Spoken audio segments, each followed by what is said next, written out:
Kenapa dari awal kita tidak tanya jawab saja? Masya Allah. Allahumma shalli ala.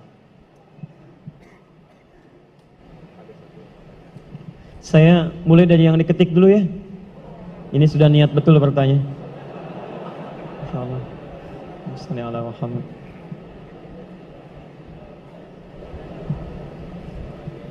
Bismillah. Bismillahirrahmanirrahim. Assalamualaikum warahmatullahi wabarakatuh. Assalamualaikum warahmatullahi wabarakatuh. Habuk fillah, maaf sebelumnya Ustaz jika pertanyaan Anda nantinya tidak sesuai tema. Ada bahas khair insyaallah. Saya langsung ke pertanyaan saja ya. Ustaz, saya tahun depan mau menikah.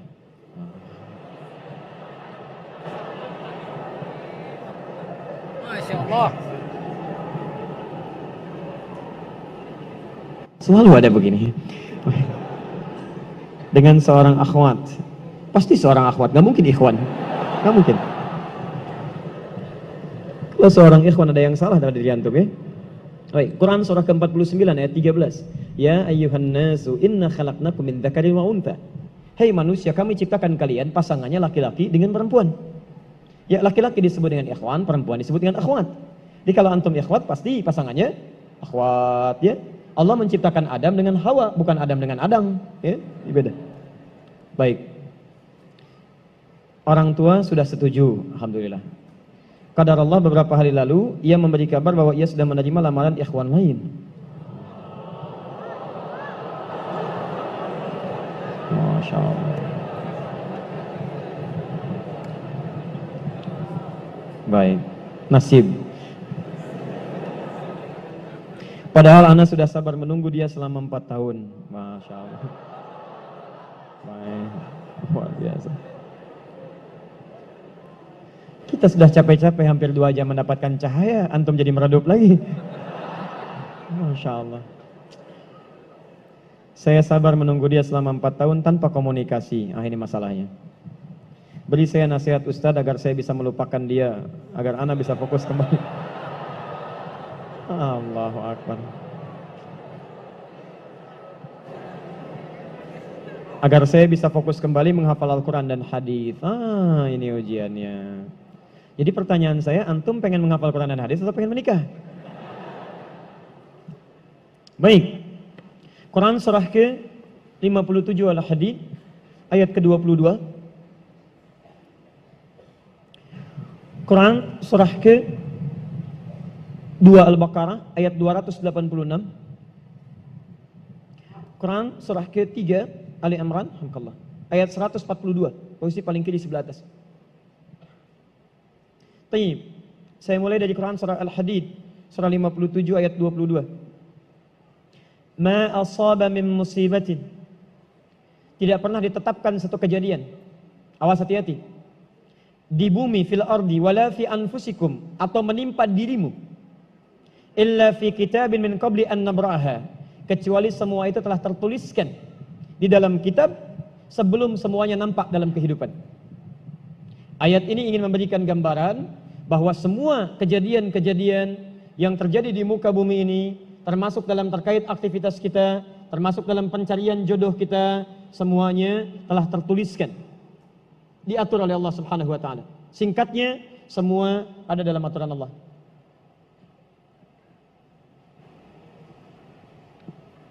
Fokus. Lihat, Allah telah mengatur si fulan hidup sekian sekian sekian, meninggal sekian sekian sekian, rizkinya sekian, jodohnya akan mendapatkan sekian sekian sekian. Sebagian tidak bisa diikhtiarkan seperti ajal nggak ada ikhtiarnya. Di Anda tidak bisa ikhtiar untuk bisa menunda atau mempercepat ajal, langsung. Nggak bisa diintervensi. Sebagian ada yang harus diikhtiarkan. Hukumnya sudah ada, cuman kita tidak tahu bagaimana dengan takdir yang telah Allah tetapkan. Maka untuk mendapatinya, maka ikhtiar kita untuk meraihnya. Maka ada sesuatu yang ditempuhnya dengan cara ikhtiar. Tayyib. Di antaranya ini, jodoh. Masya Allah. Allah telah tetapkan jodoh kita, diatur oleh Allah. Ini yang terbaik untuk kehidupan kamu. Tapi Allah merahasiakan kepada kita, siapa jodoh yang dimaksudkan. Maka kita berikhtiar, yang dengan ikhtiar itu ada pahala didapatkan. Saya ulang, ada pahala didapatkan, ada kenikmatan dalam mencarinya. Bayangkan kalau kemudian nikah aja tiba-tiba tanpa ada pencarian. Antum gak akan pernah merasakan bagaimana nikmatnya ta'aruf, bagaimana nikmatnya mengenal. bagaimana mencari, bagaimana pahala bersabar, bagaimana nikmatnya berdoa, bagaimana istikharah dalam menentukan jodoh kita, itu semua menghasilkan pahala dalam kehidupan kita. Maka yang pertama, lihat ketentuan Allah yang pertama, apapun ikhtiar yang telah Anda tempuh, maka semua ikhtiar ini tetap tidak akan keluar dari aturan Allah Subhanahu wa taala. Jadi kalau antum tadi sudah menunggu selama 4 tahun tanpa komunikasi, Masya Allah, sudah siap melamar, tiba-tiba Masya Allah dibalap oleh orang lain, kalah. Fokus. Maka bagaimana cara memahaminya? Perhatikan, ikhtiar yang Allah tetapkan dalam aturan yang dibuat tadi, boleh jadi tidak harus selalu menyampaikan kita pada tujuan yang kita inginkan. Karena aturan Allah itu ketika ditetapkan akan bersanding dengan maslahat bagi kehidupan kita yang menjalaninya. Ingat ini ya, ingat. Aturan Allah ketika menetapkan, fulan rezeki kamu sekian, fulan fisik kamu begini, fulan jodoh kamu si fulan, si fulanah. Ketika Anda menempuhnya dengan ikhtiar, tidak harus kemudian Anda meraihnya sesuai dengan keinginan Anda. Contoh, maaf, Anda ingin misalnya sekolahnya ke ITB, Anda ikhtiar. Juara satu. Begitu tes di ITB, tidak lulus. Lulusnya ke IAIN. Misal, harap-harap ke ITB, masuknya ke IAIN. Harap-harap ke ITB, masuknya ke UNPAD. Ketika Allah kemudian menakdirkan Anda misal, keinginan Anda ke UNPAD, keinginan Anda ke ITB, tapi kemudian tiba-tiba beloknya ke UNPAD. Bagaimana memahaminya? Perhatikan, kadang jalan kehidupan yang telah Allah tetapkan, bukan harus menentukan hasil sesuai dengan yang Anda inginkan. Tapi Allah menetapkan sesuai dengan apa yang Anda butuhkan. Anda ingin ke ITB, tapi apa yang Anda dapatkan di ITB bukan maslahat buat kebutuhan Anda. Maka dibelokkan oleh Allah ke UNPAD supaya Anda mendapatkan apa yang Anda butuhkan dalam kehidupan Anda. Karena Allah mengabulkan apa yang Anda butuhkan, bukan apa yang Anda inginkan. Saya ulang, Allah mengabulkan hanya apa yang Anda butuhkan, bukan apa yang Anda inginkan. Ada 3 jenis cara pengabulannya. 1, jika kebutuhan Anda sesuai dengan maslahat kehidupan Anda meminta. Maka jika keinginan Anda dalam permintaan sesuai dengan kebutuhan Anda, maka segera dikabulkan. 2, ada yang ketika Anda memohon, Anda belum sanggup untuk mendapatinya. Nanti ketika Anda mulai sanggup, disitulah kemudian Allah berikan. Antum punya anak 5 tahun. Antum kaya, punya banyak uang, kemudian anak itu minta dibelikan motor. Dibelikan nggak? Uangnya ada, motornya siap dibeli. Anak baru 5 tahun, minta dibelikan motor, dibelikan nggak? Kenapa? Karena dia belum sanggup menggunakannya. Tapi Anda sampaikan, nah, papa punya uang, papa siapkan ya. Nanti ketika sanggup baru saya berikan. Demikian ketika Anda meminta kepada Allah Subhanahu wa taala dan memohon. Maaf, Anda mohon, belum dikabulkan juga. Boleh jadi bukan Allah belum mengabulkan, tapi Anda belum siap untuk menerimanya. Contoh, Nabi Muhammad SAW berdoa kepada Allah supaya kiblat dipindahkan dari Masjid Al-Aqsa ke Masjidil Haram. Kapan berdoanya? Sejak di Mekah. Kapan dikabulkan? Saat ke Madinah. Kurang lebih 3 tahun baru dikabulkan. Quran surah kedua Al-Baqarah ayat 144, paling kiri sebelah bawah. Qad nara taqalluba wajhika fis sama' falanuwalliyannaka qiblatan taradaha fawalli wajhaka syatral masjidil haram. Muhammad, kami perhatikan engkau senantiasa menengadahkan wajahmu ke langit memohon, meminta. Lihat, maka mulai hari ini kami kabulkan doamu. Mulai palingkan kiblatnya dari Masjidil Aqsa ke arah Al-Masjidil Haram. Berapa lama Nabi berdoa? 3 tahun. Nabi Muhammad SAW berdoa 3 tahun baru dikabulkan oleh Allah. Kenapa baru dikabulkan? Karena pengalihan kiblat baru sesuai dengan kebutuhan umat Islam pada saat itu setelah 3 tahun. Nabi Ayub alaihissalam. Antum kenal Nabi Ayub? Kenal di mana? Kadang-kadang kenal Nabi Ayub. Luar biasa. Tadi malam di Dumai ada yang kenal Korun. Bulan lalu di Lampung ada yang kenal Fir'aun. Masya Allah. Di Pekanbaru kenal Nabi Ayub. Luar biasa. Antum siapa sebetulnya? Nabi Ayub itu diuji dengan penyakit luar biasa. Maaf, tadinya kaya, punya istri yang sangat cantik, anaknya 12. Hari yang bersamaan, hari pertama, maaf, diuji dengan harta semua habis. 1 hari. Hari kedua, anak semua meninggal. Hari ketiga, diuji dengan penyakit. Yang penyakitnya tidak akan pernah dialami orang setelahnya. Tidak juga dialami orang sebelumnya. Berapa diuji? 20 tahun. Beliau diuji 20 tahun. Apakah mengeluh? Tidak. Kata istrinya, kalau bahasa kita, papa kan Nabi. Angkat tangan papa, mohon kepada Allah. Mintakan sembuh aja, sembuh. Apa jawab Ayub? Berapa lama kita sehat dan senang? Kata istrinya, Masya Allah 20 tahun. Berapa lama kita diuji begini? 7 tahun. Kata Ayub, nanti saja. Kalau usia ujian sakit sama dengan ujian sehat, sama-sama 20 tahun, baru saya memohon kepada Allah Subhanahu wa Ta'ala. Anda bisa bayangkan Nabi Ayub, Nabi, Rasul, dekat dengan Allah, jaminannya surga, surga tingkat tinggi, diberikan ujian 20 tahun, beliau bersabar dan tetap ibadah. Antum, Masya Allah, mahasiswa, baru semester 5, bukan Nabi, bukan Rasul, surga belum jelas, amalan masih berantakan, hisab masih menegangkan, surga belum ada jaminan, baru 4 tahun.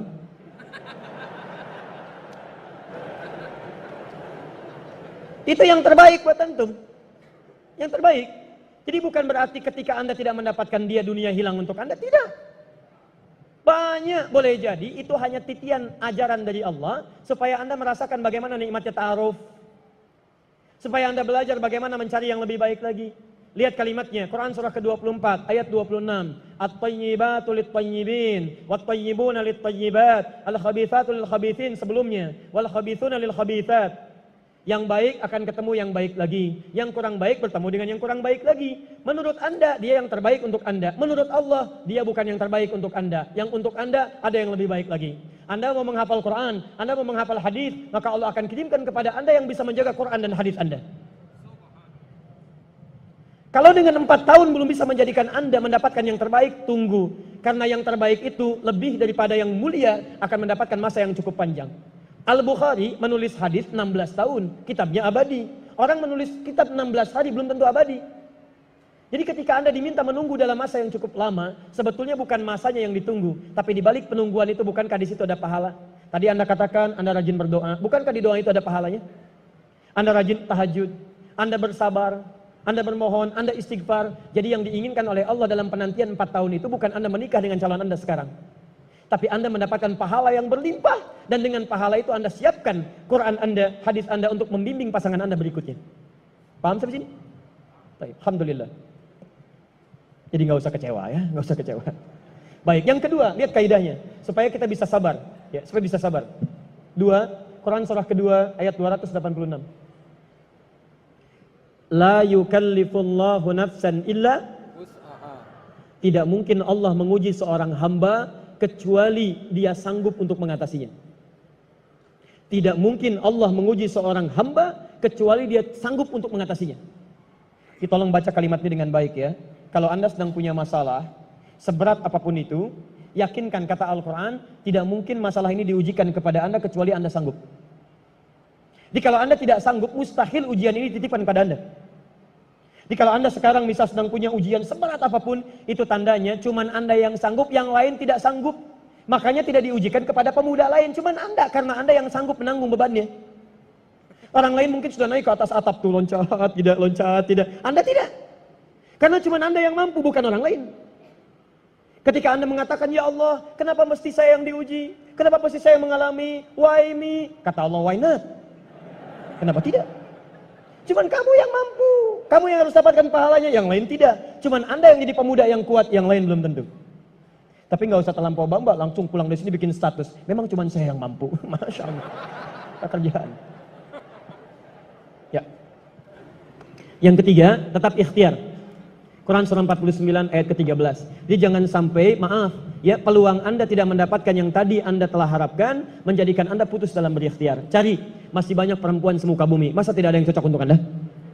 Lihat, ya ayyuhan nasu inna khalaqnakum min dzakarin wa untha wa ja'alnakum syu'uban wa qabail lita'arafu. Hei manusia, kami ciptakan engkau laki-laki, ada perempuan jodohmu. Dan kami pisahkan berbeda-beda daerah. Ya, lihat syu'ub, beda daerah, RT, RW, lurah, kecamatan, kabupaten, sampai sedunia. Kalau nggak ketemu di satu RT, cari satu RW ya, yang nanya tadi. Kalau tidak ada satu RW, cari satu kampung. Masa nggak ada yang ketemu? Boleh menikah dengan perempuan sekampung? Tidak. Masa sekampung mau dinikahi? Tidak. Batas paling maksimal 4. Sekampung tidak pilih satu dari sekampung. Sekampung mau dinikahi, Masya Allah. Silakan cari ya. Anda tadi masih kuliah kan? Silakan cari, barangkali ketemu di kampus ya. Boleh menikah dengan seorang anak yang sedang kuliah? Tidak sedang kuliah masa dinikahi, pulang dulu dari situ ya. Pulang dari kampus, baik-baik di rumah, baru nikah. Ini di kampus mau dinikahi. Ya. Cari silakan. Gak ketemu misalnya, mohon maaf ya, satu kecamatan, kabupaten. Gak ketemu beda provinsi. Anda orang Riau, mungkin jodoh Anda ada di Jawa. Cari, ta'aruf. Gak ada di Jawa, ada di Sumatera. Gak ada Sumatera, ada di Papua, luas. Indonesia terbentang 5.200.000 kilometer persegi, luasnya. Kata Ahmad Mansur Surya Negara, pakar sejarah, dalam bukunya Api Sejarah, halaman ke-19, paragraf yang kedua, baris 1 sampai 3, paling kanan sebelah atas. Luas Indonesia itu daratnya 2 juta kilometer persegi, lautnya 3.200.000 kilometer persegi. Daratan dan lautan, masya Allah 5.200.000 kilometer persegi. Masa nggak ketemu? Pulaunya 13.677 pulau. Itu belum termasuk Pulau Gadung dan Pulau Gebang. Ada semua. Nggak ada di Asia Tenggara, nggak ada Asia Tenggara di Asia, nggak ada Asia Amerika, nggak ada Amerika di Eropa, nggak ada Eropa di Afrika. Masa nggak ada yang cocok? Kalau tidak ada, mungkin antum ahli surga, karena itu pun jodoh antum pun bidadari surga. Masya Allah. Tapi sebelum ke surga, baiknya menikah dulu di dunia ya. Ya sebelum kiamat kurang 2 hari. Tuh, mic aja ada pilihan, masa antum tidak ada? Orang sudah Samarinda, antum sama dia aja. Bismillahirrahmanirrahim. Mushaf apa yang cocok untuk tahsin? Mushaf tahsin. Mushaf dibagi 3 bagian. 1, mushaf tajwid. Kedua, mushaf tafsir. Yang ketiga, mushaf tahfidz. Jadi kalau teman-teman ingin berinteraksi dengan Al-Quran, tolong fokuskan pada tujuannya dulu. Kalau Anda fokusnya untuk mempelajari baiknya bacaan, maka cari mushaf tajwid. Awas, hati-hati, cari mushaf tajwid. Apa cirinya? Kalau saya lebih cepat ya, kalau ingin cepat mendapatkan mushaf tajwid, antum cari yang terbitan Menara Kudus itu. Yang lokal. Ya, yang Menara Kudus itu yang hurufnya agak gemuk-gemuk itu, ya. Nah, itu menurut kami itu paling bagus untuk tajwid. Tajwid, ya. Mohon maaf ya, mohon izin. Kalau dulu tahsin itu nggak ada, adanya tajwid. Karena tajwid itu mengajarkan Al-Quran dengan baik dan benar. Lihat di kitab Hidayatul Mustafid fi Ilmi Tajwid, halaman yang pertama paling kanan sebelah atas. At-tajwidu lughatan al-ityanu bil jayyidi wastilahan ilmun yurafu bihi haqqahu mustahaqqahu minas sifati wal mududi wa ghairi dzalika kat tarqiqi wa tafhimi wa nahwihima ma ghayatu ilmi tajwid ghayatuhu bulughun nihayati fi itqani latil qur'ani alamatul luqiyah min al-hadrati nabawiyyati as-sahihati wa qila ghayatu sanul lisani lil khata'i fi kitabillahi ta'ala. Di belajar ilmu tajwid itu adalah belajar Al-Quran supaya bisa baca Al-Quran dengan baik, dengan benar, sesuai dengan yang ditunjukkan oleh Nabi SAW. Jadi kalau antum bisa belajar dengan baik dan benar, kenapa belajar dari yang salah? Kenapa muncul ilmu tahsin? Karena ada sementara orang belajarnya salah. Makanya penting ditahsin lagi untuk diperbaiki. Jadi kalau Anda ingin belajar dengan benar, cari mushaf tajwid. Sekarang sudah banyak. Ada yang pakai, maaf ya, pakai warna itu. Ada yang warna, ada yang hijau, ada yang merah, ada yang kuning, dan diberi di bawahnya tanda wakafnya. Ya, tapi mushaf warna ini, saya tidak melarangnya, silahkan saja. Tapi kata para pakar, itu cenderung agak lambat dalam belajar. Karena ketika Anda membaca, Anda berpikir 2 kali lipat. Lihat warna ke bawah, baru simpulkan. Lihat warna, baru baca lagi. Masalahnya ketika tidak ada warnanya, itu jadi masalah.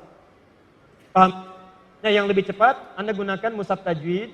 Di antaranya, ada yang terbitan Menara Kudus. Apa keunggulannya? Kalau mushaf Madinah, mushaf Libanon, itu biasanya menggunakan tanda-tanda tajwid yang terbatas. Misal 4 atau 5 tanda saja. Al-Baqarah ayat yang keempat. Walladzina yu'minuna bima unzila ilaik wa ma unzila min qablik wa bil akhirah. Akhirah. Tulisannya begini. Al-akhirah. Perhatikan. Kalau di mushaf-mushaf luar, itu ditulisnya seperti ini. Wabil akhirah. Nah, orang yang tidak pernah baca Quran sebelumnya, dia akan melihat kalau harokat fathah seperti ini, bukan fathah tegak, itu bacaannya pendek, nggak ada madnya. Maka dia akan baca keliru. Wabil akhirati hum yuqinun. Karena itu di sebagian tanda, ada yang diberikan tanda begini lagi. Oke? Nah, orang-orang di Arab, kenapa tidak menggunakan tanda seperti ini, langsung seperti ini? Karena mereka terbiasa mendengar Al-Quran. Karena terbiasa mendengarkan, maka tanda-tanda tajwidnya dicukupkan pada tanda-tanda yang umum saja. Nah, mushaf Menara Kudus itu memberikan tanda sampai spesifiknya. Jadi kalau ada yang seperti ini, langsung tandanya menggunakan bentuk seperti ini. Sehingga dibacanya ketahuan 2 harakat. Kalau ada misalnya huruf H begini, diberikan tanda waw di sininya. Supaya diketahui bahwa panjangnya bisa dibaca panjang 2 harakat. Paham sampai sini? Baik. Yang kedua ada mushaf tafsir. Ya, mushaf tafsir. Kadang-kadang dipecah. Ada yang potongan-potongan. Ada yang misalnya yang terjemahan. Ada yang sampingnya ada asbabun nuzul, asbabul wurud dan sebagainya. Itu mushaf tafsir. Jadi kalau Anda ingin memahami makna Al-Quran, cari mushaf tafsir. Yang ketiga, mushaf tahfidz. Untuk menghafal. Saya ulang, mushaf tahfidz untuk menghafal Al-Quran. Ciri paling gampangnya, cari oleh Anda mushaf-mushaf yang sampingnya itu suka ada ayat potongan pojok. Ya, misal, Alif Lam Mim, Dzalikal kitabu la raiba fi hudan lil muttaqin. Sampingnya ditulis dzalika. Alladzina walladzina. Itu disebut dengan mushaf tahfidz. Nanti insya Allah kalau yang kami sudah dicetak lagi, nanti insya Allah kalau ada kuotanya kita coba bagikan. Mudah-mudahan nanti antum bisa mendapatkan dan belajar dari situ. Ya, dan kita tidak jual. Itu hanya untuk dibagikan saja untuk mushaf belajar menghafal Al-Quran. Saya mau tanya sebentar. Mau hafal Quran? Mau. Saya ulang, mau hafal Quran? Mau. Yang mau boleh angkat tangan? Alhamdulillah. Saya kasih contoh cepat ya. Masih ada waktu? Masih. Wah, baik. Sebentar. Ini saya buat simulasi. Ya. Nanti kalau ada waktu yang lain, nanti kita bikin daurah untuk hafalan Quran saja. Ini bukan metode yang ditemukan oleh seseorang, bukan. Ini metode dari Quran langsung. Bagaimana Quran dihafalkan. Quran memberi petunjuk bagaimana supaya dia dihafalkan. Biasanya nanti semua penghafal Quran itu akan mengalami semua metode ini. Dan begitu dia hafal Quran, biasanya menemukan metode masing-masing sesuai dengan pengalamannya. Ya, ada metode menghafal Quran semudah tersenyum, ya. Udah senyum-senyum nggak hafal-hafal, ya kan? Baik, bukan masalah metodenya, yang salah adalah pengalaman Anda tidak sama dengan metode yang dimaksudkan. Ya. Saya beri contoh misalnya, ada yang disebut dengan at-taisir. At-taisir itu metode menghafal, saya langsung percepat ke rumus cepatnya saja, ya. Nanti teori-teorinya barangkali lain kesempatan. Lihat sini. Anda membagi kepada 6 hari, mulai dari Sabtu, Ahad, Senin, Selasa, Rabu, ya, Kamis, Jumat, khusus untuk pengajian. Perhatikan, fokus ya, pelan-pelan. Misal, Anda hafalkan hari Sabtu, jangan banyak-banyak, 2 ayat aja dulu. Mulai dari awal. Ingat, jangan banyak-banyak, jangan tertipu oleh setan. Setan minta yang banyak-banyak, sudah banyak, lupa nanti. Mengulangnya tidak mau lagi. 2 saja dulu. Nanti Anda ulangi dalam salat-salat sunnah. Syuruk baca, rakaat pertama 1 ayat, kedua 1 ayat. Salat duha baca lagi. Rawatib 12 rakaat baca lagi. Puncaknya saat tahajud Anda baca kembali. Rakaat pertama baca ayat pertama, kedua ayat yang kedua. Hari Ahad misalnya, tambah kemudian 1 ayat. 2 tambah 1 berapa? 3. Baik. Dari 3 ini misal baca rakaat pertama 2 ayat, rakaat kedua 1 ayat. Jadi berapa? 3 ayat. Baik. Selanjutnya Selasa misal, Anda tambahkan lagi 2 ayat lagi. Berapa? 5. Rakaat pertama 3 ayat, kedua 2 ayat. Rabu misalnya, tambah 2 ayat lagi. Berapa? 7. Misal 7. Rakaat pertama 4, kedua 3. Baik, untuk Kamis misal, ini Selasa, Rabu istirahat dulu. Jangan dulu baca. Anda ulangi aja, ulangi sampai itqan. Itqan itu kalau saya sampaikan, semudah Anda membaca Al-Fatihah. Kalau dibolak-balik bisa hafal. Setelah Malik Iyyaka na'budu. Setelah Bismillahirrahmanirrahim. Sebelum Alhamdulillahirabbil alamin. Bismillah. Nah, seperti itu hafalannya. Kamis nanti hafalkan 1 ayat lagi. Ya. Maaf, misal 4 tambah 3 7. Ini tidak menghafal dulu. Kamis misalnya, misal tambah 3 ayat supaya genap 10. Misal saja. 7 tambah 3 berapa? 10. Rakaat pertama misalnya 5, kedua 5. Atau pertama 6, kedua 4. Jumat khusus untuk mengulang. Jangan menghafal. Nanti Anda coba, Anda tingkatkan seperti ini. Misal mengulang, rumusnya begitu menghafal subuh, kemudian praktekkan, diulang lagi saat sholat tahajud. Pelan-pelan, Anda praktekkan, nanti ada makna yang melekat dalam diri Anda. Menghafalnya kata Quran, subuh. Diulang dalam sholat sunnah. Dipraktekkan dalam malamnya. Begitu malam dipraktekkan, insya Allah ini akan terjaga Qurannya. Mula-mula sedikit, lama-lama jadi banyak. Nanti kalau sudah jadi penghafal Quran, biasanya setiap hari itu 5 juz. Mulai Sabtu 5 juz, Ahad 10 juz, Setiap selesai sholat, subuh 1 juz, duhur 1 juz, asar 1 juz, isya 5 juz. Ini 10 juz, Senin 15 juz, Selasa 20 juz, Rabu 25 juz, Kamis 30 juz. Jumat tinggal berdoa saja kepada Allah Subhanahu wa taala. Nah, sekarang saya berikan contoh cepatnya, misal.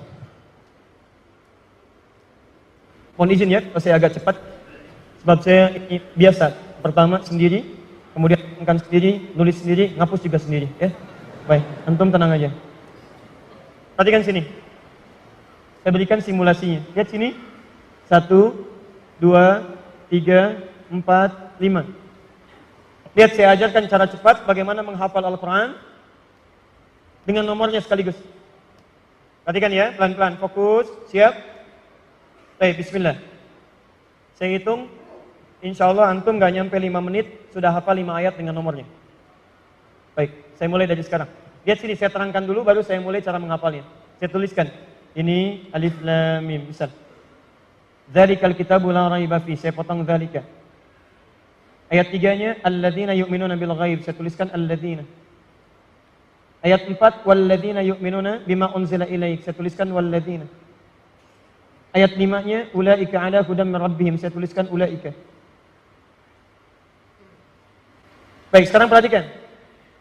Nomor 1 alif lam mim, 2 dzalika, 3 alladzina, 4 walladzina, 5 ulaika. Kelihatan? Baik, sekarang perhatikan cara menghafalnya. Kalau Anda ingin mulai menghafal, misal hafal kuat dari awal sampai dengan ke atasnya, maka mulai lihat dulu yang paling atas. Apa yang paling atas? Alif lam mim. Kalau saya sebutkan nomor berapa ini? Baik, kalau saya sebutkan 1, Anda sebutkan ayatnya. 1 apa? Baik, sekarang perhatikan. Kalau saya sebutkan ini 1, alif lam mim. Kemudian lihat yang selanjutnya, paling bawah, 5. Apa 5? Baik, 1 apa? 5 apa? Nah, sekarang lihat. Berarti kalau ada di antara ini, itu yang pertengahan. Anda hafal awalnya, Anda hafal ujungnya. Berarti pertengahannya itu 2, 3, atau 4. Sekarang perhatikan yang mirip-mirip. 1 apa? 5 apa? Sekarang perhatikan. 3 dengan 4. 3, alladzina. 3? 3? 4, tinggal pakai wawu. Walladzina. 4 apa? Baik, 3 apa? Tinggal 2, dzalika. Baik, ulangi. 1 apa? 5 apa? 3 apa? 4 apa? Baik, 2 apa? Baik. Menghadap ke sana. Bismillah. Bismillah. 1. Alif lam mim. 5. Ulaika 3. alladzina 2. dzalika 4. walladzina. Gak nyampe semenit. Saya hapus dulu ya. Namanya siapa saya? Syekh Rashid. Syekh Rashid. Hafal Al-Quran? Insyaallah 30 juz. 30 juz. Baik. Sudah, gak usah ditanya. Alhamdulillah. Baik, untuk Syekh Rashid kami insya Allah berikan hadiah 5 juta untuk Syekh Rashid insya Allah. Baik, jazakumullah khair. Nanti kita transferkan ya. Baik, antum yang belum hafal, lihat fokus ini, saya tunjukkan.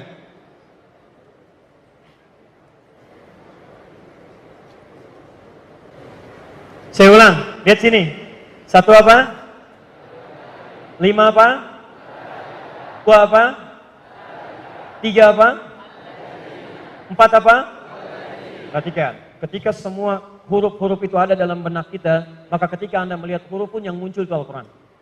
Perhatikan, ini apa?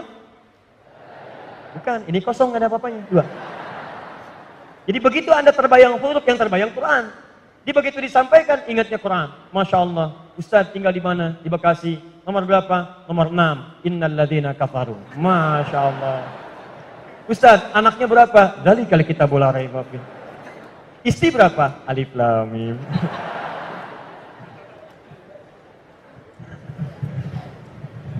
Terakhir ya. Nanti ada PowerPoint-nya kalau nanti belajar dari awal sampai akhir ya. Ini hanya sekedar simulasi saja. Saya ingin tunjukkan. Anda nggak nyampe 5 menit, itu tadi saya hitung, nggak nyampe 5 menit. Anda sudah hafal itu. 5 ayat dengan potongan, dengan nomornya. Anda selama ini kemana aja? Kemana aja selama ini ya? Waalaikumsalam warahmatullahi wabarakatuh. Ustaz, saya mau lanjut S2 di Timur Tengah jurusan hadis. Bagaimana cara daftar kuliah S2 di sana dan universitas mana yang bagus dalam jurusan hadis? Silahkan antum coba keluarkan, ada peluang yang sangat banyak sekali. Ya. Hadis itu banyak yang bisa kita dapatkan. Misal di Madinah juga ada jurusan Jamiah Islamiyah untuk hadis.